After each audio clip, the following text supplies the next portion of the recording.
Pan heat பண்ணி 1 spoon எண்ணெய் விட்டு 1 டீஸ்பூன் தனி மிளகாய் தூள் போட்டு கலர் சேஞ்ச் ஆகிறதுக்கு முன்னாடி நம்ம 1 பேக்கெட் பன்னீர் போட்டு 1 நிமிஷம் வதக்கி எடுத்துக்கலாம்.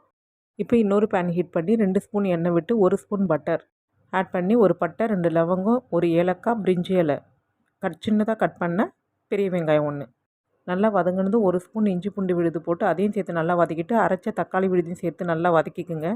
நல்லா சுருண்டு வதங்கினதும் மிளகாய்த்தூள் மல்லித்தூள் மஞ்சள் தூள் போட்டு நல்லா வதக்கிக்குங்க. வதங்கினதும் 1 கப் அளவுக்கு தண்ணி விட்டு மூடி வச்சுக்கலாம்.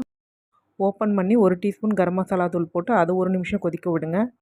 அதுக்கப்புறம் பாலாடையோடு சேர்ந்த பாலும் 8 முந்திரியும் சேர்த்து ஊற வச்சு அரைச்சி இப்போ இந்த விழுதை இதில் ஊற்றிக்கலாம்.